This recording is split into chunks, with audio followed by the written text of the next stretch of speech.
This video shows expert active learning instruction with commentary from the instructor that reveals the thinking behind the teaching. I will cue you to reflect on your own ideas before hearing from the instructor. In this video, you'll see the instructor interact with a few different groups of students.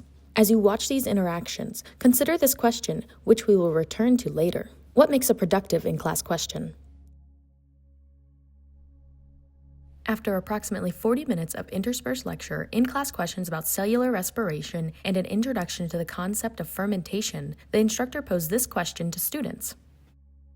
Pause the video to read the question. You may also want to solve the question before you watch the instructor discuss it with students. The correct answer is D. All right, so what gets produced or used?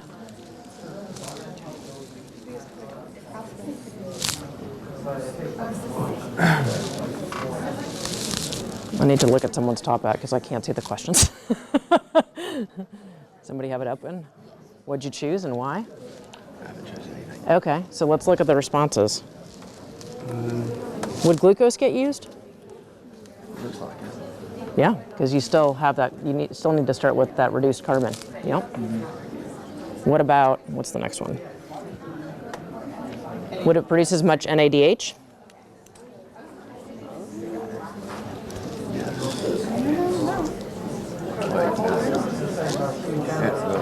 Okay, debate that. See if you can figure it out. What'd you put? We put B and C. Okay, sorry, can I look at that? Yes, of course. There we go. I can't see it. Yeah, okay. It doesn't produce as much HEP and it Okay. doesn't produce as much NAD. Got it. Okay. Or NAD. All right. What do y'all think? Okay. How come?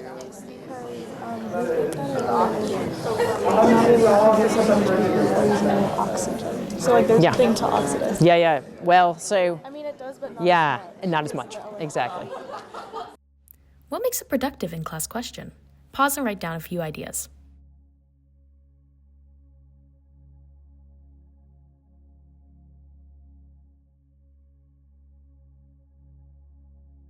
Now let's hear the instructor share the thinking behind their teaching. So one of the things I love about in-class questions is that they have to stake a claim, right? They have to make a decision, and every single student has to do that. So that means that every single student has to think and respond. But then they may not all choose the response that's most scientifically accurate. And in those instances where it's clear there's some disagreement, I actually can ask them to debate why, like explain their reasoning for why they chose the responses they did, and not do anything else instructionally, and they will figure out the right answer. I kind of love it, because that peer instruction and the reasoning behind it, making them reason through it, will help them arrive at a more accurate way of thinking. Not all questions are good fodder for debate. How might an instructor write a question that can be debated by students? Pause and write down 3 ideas.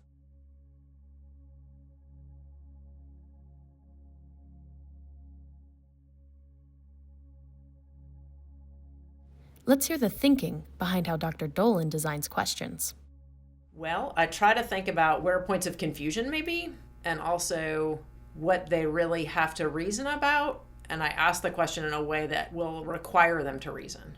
So I want to, in the answer choices, think about what might be a common misunderstanding, and I want to have that be an answer choice. But it has to be believable. It can't just be wrong, because then they'll just rule it out without knowing anything. And then I also try to think about like what might be a scientifically accurate idea, but not relevant to the question. So that, again, it's not just about accurate or not, but how does it relate to the question being asked? And, does the reason help you connect the response to the question? Dr. Dolan described writing answer choices that represent common misunderstandings and other answer choices that are scientifically accurate but irrelevant to the question. What advantages might this approach have? Pause here to write down your ideas.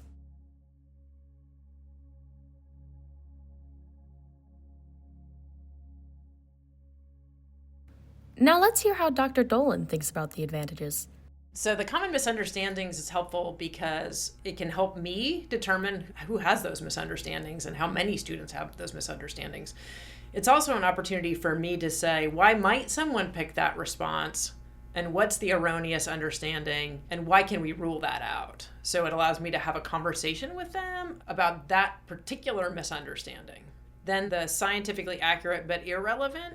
So sometimes students will, for example, say you have an open-ended question, they'll write all the things they know, even if it doesn't relate to the question, just because they think that that's the way to demonstrate what they know. But I don't want all the things they know. I want them to think about what particular principle, concept, or idea applies to this question. So it's really about helping them recognize what's the nature of the question, what's the problem really about, and then pulling out that information and applying it rather than just all the information they have.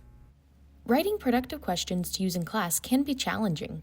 Let's end this video by hearing Dr. Dolan's advice about how to get started. When I've talked with colleagues about how to get started doing this, I think the first thing I recommend doing is asking an open-ended question about something that's worth having a conversation about, and just letting students talk for a bit and hear their ideas. It's a pretty low-key way to start. You don't have to spend a lot of time, and it gets you in the habit of letting go of control, what seems like control of the class, and then getting it back after discussion. So you get comfortable with sort of the instructional management of that in a way that allows you to think more strategically about how to accomplish that in a more complex active classroom. Now that you've had a chance to see the thinking behind the teaching for this instructor, reflect on your own teaching. Choose a topic that you teach that is consistently challenging for students.